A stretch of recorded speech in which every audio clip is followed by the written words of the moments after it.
सबसे पहले हम लोग देखेंगे कि अम्ल क्या है। देखिए, जो एसिड है ना, उनका स्वाद खट्टा होता है और यह लाल लिटमस पत्र को नीला कर देता है। ये इस परिभाषा को आप नोट कर लीजिए। इसके बाद हमारे पास एक और परिभाषा है कि कोई भी हाइड्रोजन युक्त मैटर होना चाहिए जो किसी दूसरे पदार्थ को प्रोटॉन देने के लिए रेडी हो या सक्षम हो, उनको हम लोग अम्ल कहेंगे। ये 2 सिंपल और अच्छा डेफिनेशन है, इनको आप चाहे तो नोट कर सकते हैं। इसके बाद देखिए हमारे पास कुछ एग्ज़ाम्पल है, जैसे सल्फ्यूरिक एसिड है, नाइट्रिक अम्ल है, HCl है। जैसे मान लीजिए कि हमारे पास HCl है, ऐसे है, ये है HCl और ये जो है ना, इनको जब आप तोड़िएगा तो ये किसी को हाइड्रोजन आयन देने के लिए रेडी हो जाएगा, तो इसे हम लोग एसिड कह सकते हैं। उनके बाद देखिए हमारे पास अम्ल के कुछ गुण है। फर्स्ट नंबर में है जो अम्ल संक्षारक नेचर के होते हैं, ये आपका पहला गुण है, इसे आप नोट करेंगे। ये बिजली के संवाहक होते हैं, कहने का मतलब है कि इलेक्ट्रिसिटी इससे पास कर सकता है। उसके बाद देखिए कि इसका जो पीएच मान होगा वो 7 से हमेशा कम होगा। इस बात को तो नोट ही कर लीजिए कि अम्ल का पीएच मान 7 से कम होता है। हम लोग क्या करेंगे, एक यहाँ पे फिगर देखेंगे इसको। यहाँ पे देखिए कि ये देखिए यहाँ पे एसिडिक लिखा हुआ है, यानी ये अम्ल के बारे में बोला गया है। ये देखिए 7 नंबर का जो है, 7 से इनका मान लो होगा, 6 होगा, 5 होगा, 4 होगा, 3 होगा, 2 होगा, 1 होगा। तो 7 अगर है तो वो ना ही अम्ल है और ना ही वो मतलब क्षार है। एसिड बेस जो है वो नहीं होगा। अगर 7 से थोड़ा-सा कम है तो वो अम्ल है। अगर उससे भी थोड़ा-सा कम है तो वो भी अम्ल है। उससे थोड़ा-सा कम है तो और खतरनाक अम्ल है। जैसे-जैसे इसका वैल्यू पीएच पे लो होगा, वो एसिड उतना ही खतरनाक होगा। बहुत बार ऐसा ऑब्जेक्टिव पूछा जाता है कि पीएच वैल्यू मान लीजिए 2 है, 3 है, 4 है, 6 है और ऐसे बोलेगा कि इसमें से कौन-सा अम्ल सबसे खतरनाक होगा? तो जिसका पीएच वैल्यू 2 है, वो सबसे खतरनाक होगा। अगर मान लीजिए ऑप्शन में 1 है, तो जिनका पीएच वैल्यू 1 है, वो अम्ल सबसे खतरनाक होगा। तो कहने का सीधा-सा मतलब है कि पीएच वैल्यू अगर लो है, तो जो एसिड है वो काफ़ी पावरफुल है और यदि पीएच वैल्यू थोड़ा ज़्यादा है, तो वो जो एसिड है वो थोड़ा वीक एसिड हो जाएगा। तो हम लोग यहाँ वापस आएँगे, इनका पीएच मान 7 से हमेशा कम होता है। 4 नंबर को भी देख लीजिए, इनमें क्या है कि जो एसिड का रिएक्शन होगा, किस चीज़ से? मेटल से, तो वो आपको हाइड्रोजन गैस वहाँ से मुक्त होगा। इस बात को भी आप नोट कर लीजिए। ये तो पूरा इंडिया जान रहा है कि अम्ल का स्वाद खट्टा होता है। जैसे मान लीजिए कि कोई आम है, तो आम का स्वाद खट्टा है तो आप ऐसा बोल सकते हैं कि ये जो आम है ये एसिड है, नहीं। आम एसिड नहीं है, आम में कोई न कोई एसिड है जिनकी वजह से उनका स्वाद खट्टा होता है। तो इनको हम लोग 5 लिख देंगे। कुछ एग्ज़ाम्पल है एसिड का, उसको आप नोट कर लीजिए। जैसे आपका सल्फ्यूरिक एसिड है, ये H2SO4 है, ऐसे करके होना चाहिए H2SO4। यही आपको हाइड्रोक्लोरिक अम्ल है, वही अम्ल जो हर एक आदमी के स्टमक में होता है और यही आपका एसिटिक एसिड है। तो ये कुछ एसिड है, एसिड के एग्ज़ाम्पल है, इनको आप नोट कर लीजिए। देखिए एसिड का उपयोग को हम लोग देख लेते हैं। यहाँ पे देखिए सिरका, सिरका जो है ना वो एसिटिक एसिड का एक मतलब एक्वस सॉल्यूशन है। मान लीजिए कि 5 से 6% तक अगर आपका एसिटिक एसिड है वाटर में, तो आप उनको कौन-सी बोलेंगे? सिरका बोलेंगे। और इनका उपयोग देखिए जिसका बहुत सारे उपयोग है, मुख्य रूप से खाद्य परीक्षक के रूप में इनका उपयोग किया जाता है। दूसरा देखिए हमारे पास है साइट्रिक एसिड। साइट्रिक एसिड नींबू और संतरे में पाए जाते हैं। इनका भी मतलब कुछ उपयोग है, जैसे इसका उपयोग भोजन को संरक्षण में किया जाता है। इनको भी आप नोट कर लीजिए। उसके बाद देखिए हमारे पास सल्फ्यूरिक एसिड है। सल्फ्यूरिक एसिड का इस्तेमाल बैटरी में किया जाता है। बैटरी बैटरी होता कहाँ है? बैटरी होता है आपको बाइक में, बैटरी होता है आपको जो भी मतलब जो भी गाड़ी है उस सब में आपको बैटरी मिल जाएगा। उस बैटरी में जो एसिड होता है वो आपका सल्फ्यूरिक एसिड होता है। ये बहुत खतरनाक एसिड है। उसके बाद देखिए एसिड का उपयोग आपको जो है विस्फोटकों को रंगने, पेंट और उर्वरक जो फर्टिलाइज़र इंडस्ट्री है, वहाँ में भी इनका इस्तेमाल किया जाता है। एक और है फास्फोरिक एसिड, दुकान-वुकान से जो मँगाते हैं कोल्ड ड्रिंक उसमें इसका इस्तेमाल होता है, फास्फोरिक एसिड का। उसके बाद देखिए कि अम्ल के रासायनिक गुण को थोड़ा-सा हम लोग अच्छा से समझ लेंगे। रासायनिक गुण से बहुत सारे क्वेश्चन्स आपका पूछे जाते हैं। फर्स्ट नंबर में है कि धातुओं के साथ अम्ल की अभिक्रिया। धातु धातु जानते हैं ना कि मतलब धातु जो मेटल है, जैसे जो इलेक्ट्रिसिटी और हीट दोनों का सुचालक हो। तो यहाँ पे देखिए कि जब जब कोई धातु एसिड से अभिक्रिया करती है, तो आम तौर पर हाइड्रोजन गैस निकलता है और यह हाइड्रोजन गैस निकलने के बाद जो धातु का बचा हुआ भाग है, उनको मिला कर के वो सॉल्ट का फ़ॉर्मेशन करती है। तो यही है आपका अम्ल, ये कौन चीज़ है? अम्ल। इनका रिएक्शन हम लोग कर रहे हैं धातु से। कौन-सा धातु लिए हैं? ये आपका ज़िंक लिए हैं। तो यही बन जाएगा ज़िंक सल्फ़ेट, हाइड्रोजन गैस आपका यहाँ पे निकल रहा है। तो ये था आपका पहला गुण। 2 नंबर में देखिए हमारे पास धातु के जो कार्बोनेट है या फिर बाइकार्बोनेट है, इनकी अम्ल के साथ रिएक्शन को हम लोग देखेंगे। धातु का जो भी कोई एक एग्ज़ाम्पल ले लीजिए, जैसे मान लीजिए कि धातु है ही सोडियम और इनके साथ हम लोग दे देंगे सोडियम कार्बोनेट ऐसे करके, और इनका रिएक्शन होगा किस चीज़ से होगा, HCl। कोई एक मान लेते हैं कि हमारे पास एसिड है, तो इनका अगर रिएक्शन हो रहा है तो ये आपका बन जाएगा NaCl, और यहाँ पे आप लिखेंगे इनके साथ ही आपका जल भी बनेगा, जल बनेगा, और ये आपका CO2 गैस बनेगा, CO2 गैस हो जाएगा। तो यहाँ पे आप देखिए कि अगर धातु के जो कार्बोनेट है इनका रिएक्शन HCl से हो रहा है तो ये नमक बनेगा, सॉल्ट जिनको हम लोग बोलते हैं, जल बनेगा, जल हिया बन गया है, और कार्बन डाइऑक्साइड बनेगा, ये भी आपको बन गया है। तो यह एक एग्जाम्पल है, इनको आप नोट कर लीजिए। उसके बाद हम लोग देखेंगे धातु ऑक्साइड की अम्ल से अभिक्रिया। यही है धातु की ऑक्साइड। धातु की ऑक्साइड मतलब धातु के साथ ऑक्सीजन होना चाहिए। कोई एक अम्ल ले लीजिए, मान लीजिए कि यही जो अम्ल है जिनका इस्तेमाल बैटरी में किया जाता है, H2SO4 हाइड्रोक्लोरिक नहीं क्या कहते हैं इनको, सल्फ्यूरिक अम्ल कहते हैं, H2SO4, और इनका रिएक्शन होगा कॉपर ऑक्साइड से। देखिए 2 चीज़ लिए हैं, एक तो यही तो लिए हैं धातु का ऑक्साइड, यही लिए है जो हमारा एसिड है। तो इनका अगर रिएक्शन होगा तो ये आपका बन जाएगा कॉपर CuSO4, और ये आपका बन जाएगा H2SO, यहाँ पे लिख देते हैं H2O। तो अगर धातु के ऑक्साइड का रिएक्शन एसिड से हो रहा है तो आप यहाँ पे देखेंगे कि अभिक्रिया करने पे लवण ही हो जाएगा आपका सॉल्ट, लवण को सॉल्ट बोलते हैं, और आपका H2O का फॉर्मेशन हो रहा है। उनके बाद देखिए अम्ल और क्षार के बीच अभिक्रिया। अगर एसिड का रिएक्शन आप बेस से करते हैं तो क्या होगा? मान लीजिए कि हमारे पास एक बेस है, बेस NaOH है, और हमारे पास एक एसिड है HCl। ये दोनों का रिएक्शन अगर हो रहा है तो यहाँ पे आप देखेंगे कि NaCl का फॉर्मेशन होगा, और H2O मतलब वाटर के रूप में ये बाहर निकल जाएंगे।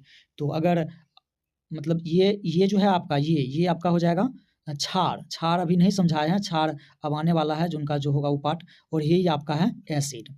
तो एसिड का रिएक्शन हमने किससे किया? क्षार से। तो ये आपको मिलेगा सॉल्ट, सॉल्ट के बाद आपको मिल जाएगा ये आपको वाटर मिल जाएगा। तो इस पॉइंट को आप नोट कीजिए। क्षारक को हम लोग इंग्लिश में बेस कहते हैं, BASE। और इनका देखिए हमारे पास एक अच्छा सा परिभाषा है कि किसी पदार्थ को क्षार कहा जाता है यदि उनका जलीय घोल का जो स्वाद है वो बीटर होना चाहिए। और इनके अलावा देखिए हमारे पास यह जो क्षारक है यह लाल लिटमस पत्र को नीला कर देता है, या फिर जो एसिड है उनको न्यूट्रल कर देता है, उदासीन कर देता है। तो अगर आपसे परिभाषा पूछा जाता है तो आप इसे लिख सकते हैं। हमारे पास देखिए नीचे में एक और सिंपल सा अच्छा वाला डेफिनेशन है कि रसायन विज्ञान में बेस या क्षार एक ऐसा पदार्थ होता है जो पानी में घुलने पर OH माइनस आयन बनाता है। देखिए क्षार का हमारे पास बहुत सारा एग्जाम्पल है, जैसे हम आपको बताते हैं NaOH एक क्षार है, बेस है, और इनके अलावा आप LiOH भी ले सकते हैं, ये भी आपका एक क्षार है। CaOH का होल 2 भी आप ले सकते हैं, ये भी आपका एक क्षार है। एक एग्जाम्पल और देखिए, जैसे MgOH का होल 2 भी, MgOH का होल 2 भी आप ले सकते हैं, ये भी आपका एक क्षार है। तो देखिए हमारे पास एक ना थोड़ा-सा मन में डाउट आता है कि हम लोग क्षार को पहचानेंगे कैसे? देखिए जो भी क्षार है या क्षारक है, तो उनके अंत में या उनमें कहिए कि OH जो है वो आपको लगा रहता है। OH जो मतलब आयन है ये आपको हर एक मतलब जो बेस है उनमें मिल जाएगा। देखिए जितना भी फ़ॉर्मूला हम यहाँ पे लिखे हैं, इस सब में आपको OH मतलब लगा हुआ है। तो अगर आप कहीं केमिस्ट्री में देखते हैं कि OH इस फ़ॉर्मूला के अंत में है, तो आप समझ जाइएगा कि वो क्या है, वो क्षार है। एक डॉट और हमारे पास रहता है कि देखिए एक होता है क्षारक और एक आपका होता है क्षार, दोनों में फ़र्क क्या है? तो देखिए जो क्षारक होता है ना उनको अगर आप वाटर में घोल दीजिएगा तो वही आपका क्षार होता है। तो क्षार और क्षारक को फ़िलहाल हम लोग एक ही चीज़ मान कर के इस वीडियो में आगे बढ़ेंगे। आप जो अंतर है वो हम आपको बता दिए हैं कि जो क्षारक होता है ना उनको अगर आप घोल दीजिएगा वाटर में तो वही आपका क्षार हो जाएगा। तो हम लोग थोड़ा-सा आगे बढ़ेंगे। यहाँ पे देखिए कि हमारे पास एक पॉइंट है क्षार के रासायनिक गुण। कौन से गुण के बारे में हम लोग डिस्कस करेंगे? ये है रासायनिक गुण। रासायनिक गुण थोड़ा-सा इम्पोर्टेंट है। देखिए फर्स्ट नंबर में आपको स्पष्ट लिखा गया है कि क्षार वाटर में घुलने पर हाइड्रोक्साइड जो आयन्स है वो मतलब देते हैं। सीधा सा कहने का मतलब है कि क्षार अगर वाटर में घुलेगा तो ये जो आयन है ये आयन मुक्त होगा, OH माइनस। ये माइनस यहाँ होना चाहिए, OH माइनस को आप OH माइनस यहाँ लिखेंगे। इसका मतलब हुआ कि OH पे एक चार्ज नेगेटिव है। 2 नंबर पे देखिए हमारे पास जो गुण है, क्षार अम्ल से अभिक्रिया करके लवण और वाटर का फॉर्मेशन करते हैं। इस प्रक्रिया को हम लोग उदासीनीकरण रिएक्शन कहते हैं। तो बहुत बार ऐसा क्वेश्चन आता है कि उदासीनी अभिक्रिया किसे कहते हैं?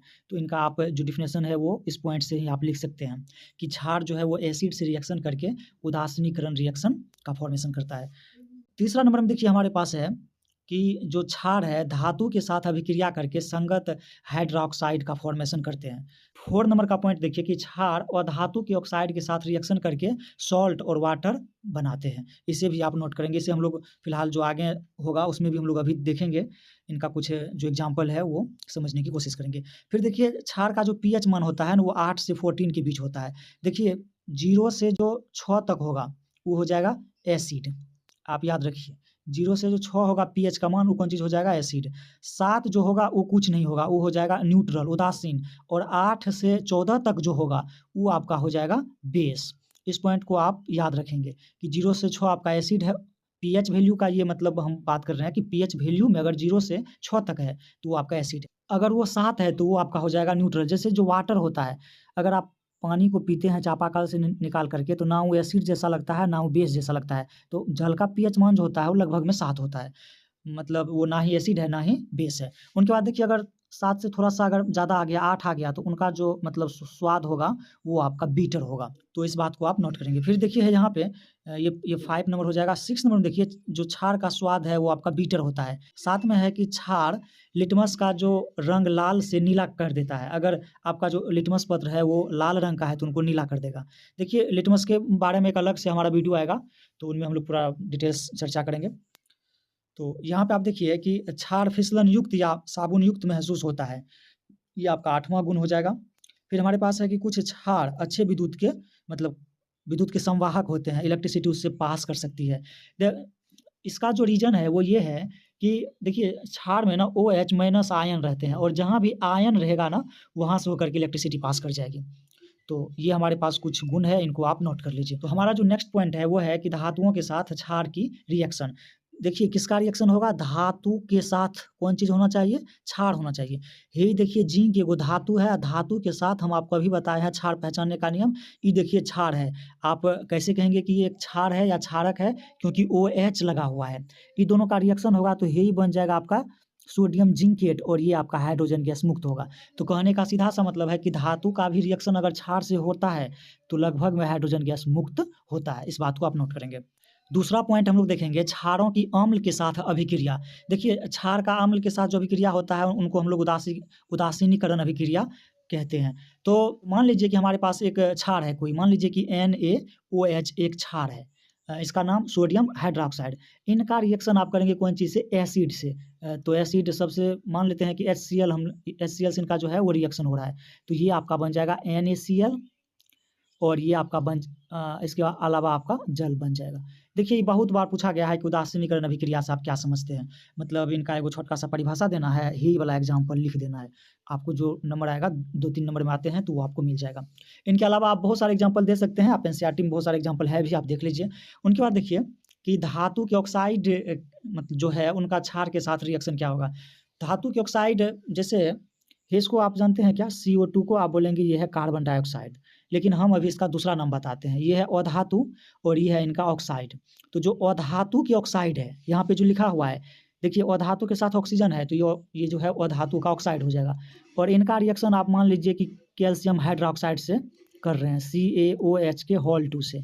तो आपका ये बन जाएगा CaCO3। CaCO3 इन्हीं को हम लोग बोलते हैं शंखमरमर कहिए या आप लाइमस्टोन कह सकते हैं। इनको मतलब बोर्ड पे जो लिखा जाता है खड़ियाज इनको बोलते हैं। एक जो बोर्ड आता है ब्लैक कलर का उसपे जो चॉक से लिखते हैं उन्हीं का फ़ॉर्मूला है ये CaCO3। इनके बाद देखिए आपका वाटर का फॉर्मेशन होगा। तो इस रिएक्शन को आप नोट कर लीजिए। उनके बाद देखिए हमारे पास है कि बेस या क्षार के जो है वो कई उपयोग है, बहुत सारा इनका यूज़ है। एक नंबर में देखिए क्या है कि इनका साबुन में, टूथपेस्ट में और सारा चीज़ जो है बेकिंग सोडा, बेकिंग पाउडर इत्यादि में इनका उपयोग किया जाता है। उनके बाद देखिए उसके बाद देखिए बेस का इस्तेमाल बड़े पैमाने पर बेकिंग उद्योग में भी होता है। बेस का इस्तेमाल ब्लीचिंग पाउडर में और जो सफाई का काम है उसमें भी होता है। बेस का इस्तेमाल ब्लीचिंग पाउडर और सफाई के काम में भी होता है। बेस का इस्तेमाल सल्फर डाइऑक्साइड की सफाई में होता है। जो बेस मतलब समझ रहे हैं ना क्षारक या क्षार। बेस का इस्तेमाल सफ़ेदी में भी होता है। सफ़ेदी जो हम लोग करते हैं दीवार पे। डिटर्जेंट तो बहुत अच्छा चीज़ होता है। तो डिटर्जेंट का इस्तेमाल में भी मतलब डिटर्जेंट के उपयोग या इनके फॉर्मेशन में भी बेस का इस्तेमाल होता है। ये देखिए ये एक बेस है जिनका इस्तेमाल जो कपड़ा में अगर ग्रीस लग जाता है तो उनके दाग को हटाने में किया जाता है। इनके अलावा भी देखिए कि रासायनिक संश्लेषण में क्षारों का इस्तेमाल कई तरीकों से किया जाता है। कैल्शियम हाइड्रोक्साइड है, इनका जो एग्रीकल्चर है उनमें बहुत सारा इनका एप्लीकेशन है। इसे आप चाहे तो नोट कर लीजिए, इनका स्क्रीनशॉट लेकर के इनको याद रखिए।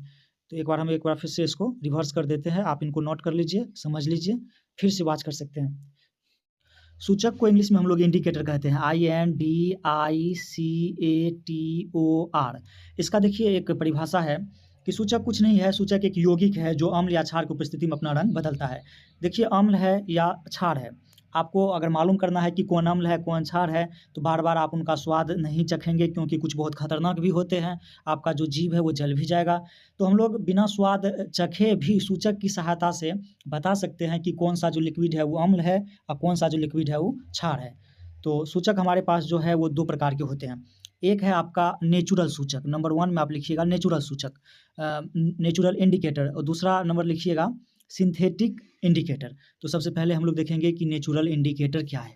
देखिए शब्द से ही मालूम है कि जो नेचुरल इंडिकेटर है उनको आप लैब में नहीं बना सकते हैं, वो किसी पेड़-पौधे से आपको मिलेगा। तो यहाँ पे देखिए इनका एक परिभाषा है, इनको आप देख लीजिए, और इनका कुछ एग्ज़ाम्पल है जिन्हें आपको याद रखना होगा। ये है आपका लाल गोभी भी आपका एक नेचुरल इंडिकेटर है, हल्दी भी आपका एक नेचुरल इंडिकेटर है, अंगूर का रस भी आपका एक नेचुरल इंडिकेटर है। इनके बाद हम लोग आएँगे सिंथेटिक इंडिकेटर में। तो सिंथेटिक इंडिकेटर को आप लैब में बना सकते हैं। यहाँ पे देखिए आप इसे लैब में निर्मित कर सकते हैं, और इनका एग्ज़ाम्पल है मिथाइल ऑरेंज, इनको आप देख लीजिए, ये है आपका मिथाइल ऑरेंज और ये है फिनोल्फ्थेलिन। तो ये 2 एग्ज़ाम्पल ऐसे हैं जो सिंथेटिक इंडिकेटर है। तो बहुत बार ऑब्जेक्टिव पूछा जाता है कि निम्नलिखित में से कौन-सा सूचक नेचुरल है? तो 2-3 मान लीजिए आपको सिंथेटिक दे देगा, उनके बाद एक आपको नेचुरल दे देगा। तो अगर आप एग्ज़ाम्पल याद रखते हैं तो वहाँ पे आपका ऑब्जेक्टिव बन जाएगा। अब हम लोग देखते हैं कि पीएच स्केल क्या है। देखिए पीएच स्केल में पी का मतलब होता है शक्ति से, और किसका शक्ति? हाइड्रोजन का शक्ति। तो किसी विलयन उपस्थित हाइड्रोजन आयन का जो कंसंट्रेशन है, इनको ज्ञात करने के लिए एक स्केल विकसित किया गया है, जिसे हम लोग पीएच स्केल कहते हैं, और यही है आपका पीएच स्केल। यहाँ पे देख लीजिए, थोड़ा-सा इसको शॉर्ट कर देते हैं। पीएच स्केल में ना 1 से मतलब 0 से 14 तक का डिजिट होता है, और 0 का मतलब है कि वो बहुत एसिडिक है, 1 का मतलब भी है कि वो बहुत एसिडिक है, 2 का मतलब है कि 1 से थोड़ा-सा कम एसिडिक है, 3 का मतलब है कि 2 से थोड़ा-सा लो मतलब है एसिडिटी में। 7 पे आते-आते ना एसिडिटी का जो वैल्यू है वो 0 हो जाता है। मतलब कहने का सीधा-सा मतलब है कि अगर 7 है किसी भी चीज़ का पीएच वैल्यू, तो वो ना ही एसिड है, ना ही बेस है। यही 14 का मतलब हो जाएगा सबसे जो पावरफुल बेस है वो, और यही 1 और 0 का जो मतलब है उसका मतलब हो जाएगा जो सबसे पावरफुल एसिड है वो। तो हमारे पेट में जो अम्ल बनता है स्टोमक में, वो लगभग में इनके बीच रहता है।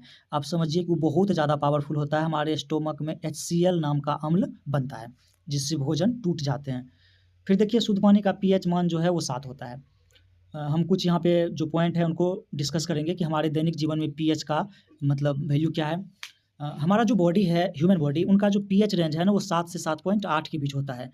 और जो अम्ल वर्षा है, यहाँ पे देखिए अगर वर्षा के जो जल है उनका पीएच वैल्यू 5.6 से लो हो जाता है, तो उनको हम लोग बोलेंगे कि ये अम्ल वर्षा हो रहा है। तो इस बात को आप नोट कर लीजिए, ये मतलब ऑब्जेक्टिव में बहुत बार ऐसा पूछा जा सकता है। फिर देखिए कि धरती और बुध के बीच एक जो ग्रह है शुक्र ग्रह, इनका जो पूरा का पूरा वायुमंडल है ना वो सल्फ्यूरिक मतलब एसिड से मिल कर के बना हुआ है। सल्फ्यूरिक एसिड को हम लोग ऐसे लिखते हैं H2SO4। अब देखिए यही एसिड जो बैटरी होता है इसमें होता है, तो इस वजह से वहाँ पे जीवन संभव नहीं है। बहुत सारा मतलब रीज़न है, लेकिन एक रीज़न यह भी हो सकता है, ऐसा इसमें आपको दिया गया है। फिर देखिए कि इसको भी आप देख लीजिए कि जो मिट्टी है उनका भी एक ख़ास पीएच वैल्यू होता है।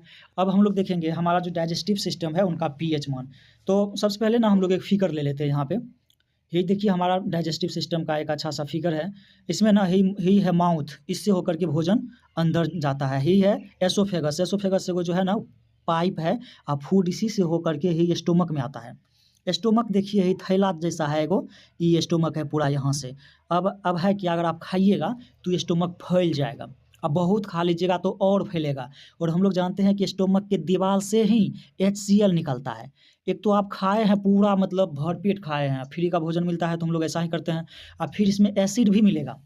तो अब भोजन के लिए जगह ही नहीं है, ऊपर से एसिड भी आएगा उस भोजन को तोड़ने के लिए। तो ये एसिड को इसमें जगह नहीं मिलने पे बहुत सारा अगर एसिड इसमें हो जाएगा, तो एसिड ना ही इस पाइप के द्वारा ऊपर ही जाना शुरू करेगा, और इससे आपको छाती में थोड़ा-सा दर्द होगा या जलन टाइप का होगा, तो इनको हम लोग कहते हैं एसिडिटी। एसिडिटी है इसका मतलब है कि एसिड जो है वो हमारे पेट के अंदर मतलब दर्द उत्पन्न कर रहा है। तो हम लोग क्या करेंगे इस एसिडिटी को ख़त्म करने के लिए अगर मान लीजिए कि आप नींबू वाटर लेते हैं, तो नींबू में तो खुद ही एसिड है ना, तो नींबू वाटर लेते हैं तो बहुत मतलब इसमें कोई चांस ही नहीं है कि आपका वो ठीक होगा।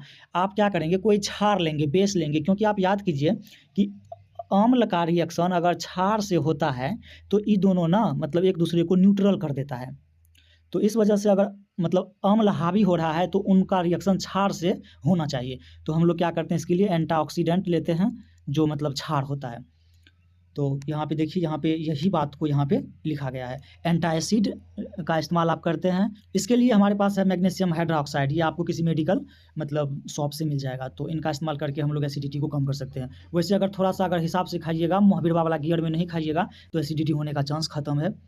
उनके बाद देखिए जो हमारा दाँत है ना, इनका भी एक ख़ास पीएच वैल्यू होता है। जैसे हम लोग खाना खाते हैं तो खाना का जो छोटा-छोटा कण है वो दाँत में चिपक जाता है। हमारे मुँह में बैक्टीरिया है और वो बैक्टीरिया क्या करता है कि हमारे छोटे-छोटे जो भोजन का कण है उनको तोड़ करके एसिड बना देता है। अब अगर आपके मुँह में एसिड बन गया है तो इससे जो दाँत है मतलब दाँत का जो सबसे ठोस वाला भाग है जो कैल्शियम फास्फेट का मिल कर के बना हुआ है, तो ये आपका धीरे-धीरे मतलब इनका क्षरण होना शुरू हो जाएगा और आपका दाँत खराब हो जाएगा। तो इस वजह से ऐसा मतलब बोला जाता है कि खाना खाने के बाद खाना खाने से पहले ब्रश कीजिए कि ना कीजिए, लेकिन खाना खाने के बाद ब्रश ज़रूर कीजिए। इससे मतलब आपका दाँत सुरक्षित हो सकता है।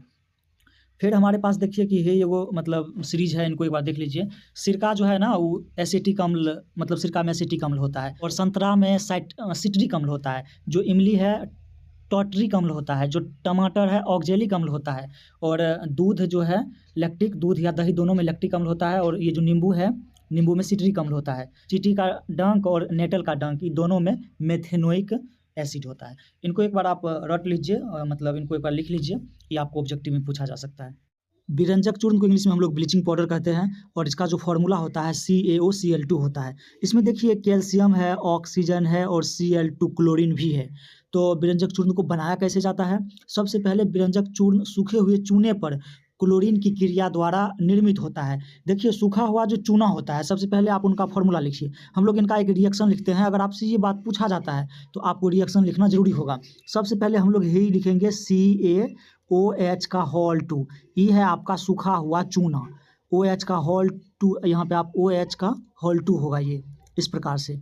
ये है आपका सूखा हुआ चूना। देखिए सूखा हुआ चूना का रिएक्शन होना चाहिए किसके साथ होना चाहिए? क्लोरीन के साथ।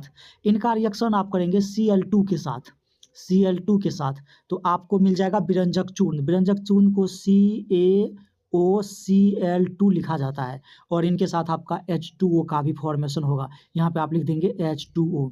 तो ये इक्वेशन आपको लिखना आवश्यक हो जाता है। विरंजक चूर्ण का उपयोग देखिए थोड़ा-सा हम इसका यूज़ देख लेते हैं। इनका उपयोग हम लोग कहाँ करते हैं? सबसे पहले है आपका जो मतलब कपड़ा इंडस्ट्री है उसमें होता है। ये आपका 1 नंबर का उपयोग है, यहाँ पे 1 नंबर आप डाल दीजिए।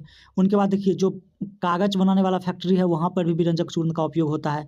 फिर हमारे पास कीटनाशक जो है, कीटनाशक में भी विरंजक चूर्ण का इस्तेमाल होता है और कीटनाशक में कीटाणुनाशक है यहाँ पे सॉरी, इसमें क्या है कि ये पानी सब में अगर कीटाणु है तो उनको साफ़ करने के लिए आप विरंजक चूर्ण का इस्तेमाल कर सकते हैं। फिर देखिए ऑक्सीडाइज़र के रूप में भी है यहाँ पे और इनके बाद जो शौचालय का फर्श-उर्स है उनको साफ़ करने के लिए भी किया जाता है। तो ये आपका 4th इस्तेमाल होगा और ये आपका 5th इस्तेमाल होगा। इनको आप नोट कर लीजिए। बेकिंग सोडा को इंग्लिश में भी बेकिंग सोडा ही कहा जाता है। देखिए इसे मीठा सोडा या खाने का सोडा भी कहते हैं। आप इस बात को याद रखिए, कोई आपसे पूछेगा कि मीठा सोडा क्या है या फिर खाने का सोडा क्या है या फिर बेकिंग सोडा क्या है, तीनों एक ही चीज़ हुआ और इनका उपयोग जो है वो विभिन्न प्रकार के व्यंजनों को बनाने में किया जाता है। इसका जो अणुसूत्र है जिनको हम लोग रासायनिक फ़ॉर्मूला बोलते हैं वो है NaHCO3। तो इनको आप याद रखेंगे कि बेकिंग सोडा का रासायनिक सूत्र ये होता है। इससे पहले हम लोग देखे हैं कि विरंजक चूर्ण उनका भी जो फ़ॉर्मूला है उनको भी आप याद रखिए। कभी-कभी डायरेक्ट ऑब्जेक्टिव पूछा जाता है कि बेकिंग सोडा का अणुसूत्र क्या है या फिर विरंजक चूर्ण का अणुसूत्र क्या है। तो हम लोग इनके फॉर्मेशन के बारे में देखेंगे कि बेकिंग सोडा का निर्माण हम लोग कैसे करते हैं। देखिए सबसे पहले आप लीजिए सोडियम क्लोराइड NaCl, उसके बाद इनका रिएक्शन होगा आपका H2O के साथ। H2O के साथ में आप कार्बन डाइऑक्साइड को भी लेंगे CO2 को, इनको याद ही रखना पड़ेगा और आपका अमोनिया भी आएगा NH3। अगर इस सब चीज़ का आप रिएक्शन करते हैं तो आपको बेकिंग सोडा मिल जाएगा। हम थोड़ा-सा इनको शॉर्ट कर देते हैं। यहाँ पे देखिए, यही तो बन जाएगा अमोनियम क्लोराइड बन जाएगा NH4Cl NH4Cl और उसके बाद आपका बन जाएगा ये NaHCO3 यही है आपका बेकिंग सोडा। तो अगर आप इस रिएक्शन को याद रखते हैं तो आपको एग्जाम में अगर ऐसा पूछा जाता है कि बेकिंग सोडा से आप क्या समझते हैं, इनको कैसे बनाते हैं, इनका उपयोग लिखें, तो आपको एक रिएक्शन वहाँ पे ज़रूर लिखना चाहिए। अब हम लोग बेकिंग सोडा का इस्तेमाल देख लेते हैं। तो देखिए एक नंबर में है कि मतलब इससे बेकरी में उपयोग किया जाता है। बेकरी मतलब जहाँ पाव रोटी सब बनता है या केक सब बनता है वहाँ पे इनका इस्तेमाल होता है। ये है आपका फर्स्ट यूज।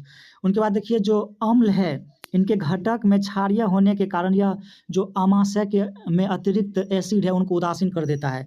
तो अगर खाना में आप ये दे दीजिएगा, मतलब अगर आप खाना में बेकिंग सोडा का इस्तेमाल करते हैं तो आपके पेट में जो HCl बनता है अगर वो बेसी बन गया है, आपके छाती में जलन हो रहा है, तो ये सब चीज़ थोड़ा-सा लेने से उसमें राहत मिल जाएगा। तीसरा नंबर में देखिए कि इसे सोडा एसिड अग्निशामक में भी उपयोग किया जाता है। इसे भी आप नोट कर लीजिए। और फोर्थ नंबर में देखिए रसोई में इसका उपयोग खाना को शीघ्र पकाने के लिए भी किया जाता है। तो ये कुछ इनका यूजेज है, इनको आप देख लीजिए। वॉशिंग सोडा को हम लोग हिंदी में धोने का सोडा भी कहते हैं और इनका देखिए फार्मूला Na2CO3 और 10H2O होता है। एक लाइन बोलेंगे Na2CO3 × 10H2O। तो इसमें देखिए ना कि वाटर का जो है ना वो 10 मॉलिक्यूल्स है। इस बात को आप याद रखिए कि वॉशिंग सोडा में वाटर का 10 मॉलिक्यूल्स यहाँ पे एक साथ है। उनके बाद देखिए कि वॉशिंग सोडा सोडियम कार्बोनेट है जिसमें पानी के 10 अणु होते हैं और हम कह सकते हैं कि वॉशिंग सोडा जो है वो सोडियम कार्बोनेट डेकाहाइड्रेट है। तो ये इनका फार्मूला है Na2CO3 × 10H2O। इसे आप याद रखेंगे। इनके बाद देखिए इनका उपयोग हम लोग देख लेते हैं। अच्छा, इनका जो फॉर्मेशन होता है वो कैसे होता है इनको भी देख लेते हैं।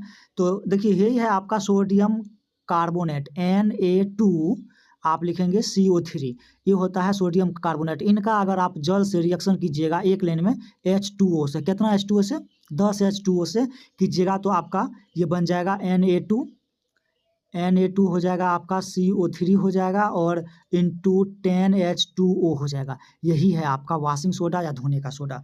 तो इनका फॉर्मेशन हम लोग मतलब कैसे करेंगे, सोडियम कार्बोनेट, ये देखिए CO3 जो है ना उसको हम लोग बोलते हैं कार्बोनेट ग्रुप, अभी सोडियम के साथ है तो ये हो जाएगा सोडियम कार्बोनेट और वाटर आप जानते हैं दोनों का रिएक्शन होगा तो Na2CO3 × 10H2O बन जाएगा। इनका हम लोग उपयोग देख लेते हैं।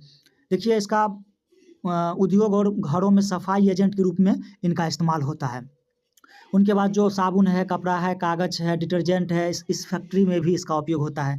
इसका उपयोग वाटर को मृदु बनाने की प्रक्रिया में भी किया जाता है और सबसे बड़ा बात है कि इनका उपयोग काँच के निर्माण में किया जाता है। अगर आपको शीशा बनाना है तो उसमें आपको सोडियम, ये क्या है सोडियम कार्बोनेट या डेकाहाइड्रेट ये आपको लगेगा, या आप कह सकते हैं वॉशिंग सोडा या धोने की सोडा। इसके बाद देखिए हमारे पास है plaster of Paris. Plaster of Paris को आप POP भी बोल सकते हैं। ये देखिए यही है आपका P, यही है आपका O और यही है आपका P। POP मतलब प्लास्टर ऑफ पेरिस। देखिए plaster of Paris calcium sulphate hemihydrate से बना एक सफ़ेद पाउडर है। यह जिप्सम को गर्म करने पे तैयार किया जाता है। सबसे पहले आप देखिए मतलब जिप्सम क्या होता है। जिप्सम का फार्मूला हम आपको लिखते हैं, जिससे यही हो जाएगा CaSO4 और इसमें वाटर होना चाहिए। वाटर कितना 2 मॉलिक्यूल्स वाटर होना चाहिए इंटू 2H2O ये आपका है जिप्सम। हम यहाँ पे लिख देते हैं ये क्या है, ये है आपका जिप्सम जो हर्षी का पोस्वा संजू का मोह। अगर आप जिप्सम को ना गर्म कीजिएगा, यहाँ पे देखिए स्पष्ट लिखा है कि जिप्सम को ना गर्म करने पर प्लास्टर ऑफ पेरिस तैयार किया जाता है। तो जिप्सम को अगर आप हीट करते हैं, थोड़ा सा हम इसको ऊपर ले लेते हैं, तो ये हो जाएगा आपको यहाँ पे हम लोग क्या करेंगे हीट करने पे। तो कितना हीट करेंगे, आपके NCERT में लिखा हुआ है कि 373 केल्विन, 373 केल्विन अगर आप हीट कीजिएगा तो वाटर निकल जाएगा, आधा वाटर निकलेगा इसका। हम लोग थोड़ा इसको शॉर्ट कर देते हैं। ये जो रिएक्शन है ना ये आपके NCERT में भी है, थोड़ा उल्टा करके लिखा गया है। तो हम यहाँ इनको आपको मतलब सीधा करके यहाँ पे दिखा देते हैं कि जिप्सम से हम लोग प्लास्टर ऑफ पेरिस कैसे बनाएंगे। तो देखिए यही आपका बन जाएगा CaSO4 और CaSO4 इंटू हाफ H2O, यही है आपका POP प्लास्टर ऑफ पेरिस। तो अगर आपसे ऐसा पूछा जाता है कि प्लास्टर ऑफ पेरिस क्या है, इसे कैसे बनाते हैं, इनका फार्मूला क्या है, तो प्लास्टर ऑफ पेरिस का जो फार्मूला है वो यही है CaSO4 इंटू हाफ H2O। ठीक है, इनको आप देख लीजिए।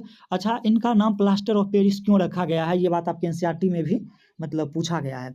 देखिए सबसे पहले फ्रांस में एक शहर है पेरिस, वहीं पे मतलब इनको बनाया गया था, इनका उत्पादन हुआ था। तो इस वजह से इनका नाम पीओपी प्लास्टर ऑफ पेरिस रखा गया है। इनका उपयोग देखिए टूटी हुई हड्डी को ठीक करने के लिए इनका उपयोग किया जाता है। जो सजावटी वर्क है उनमें भी इनका इस्तेमाल होता है और मूर्ति और सजावटी सामान बनाने में भी इनका इस्तेमाल होता है। हम एक बार इन सबको शॉर्ट कर देते हैं। आप या तो इसका स्क्रीनशॉट ले लीजिए या इनको नोट कर लीजिए।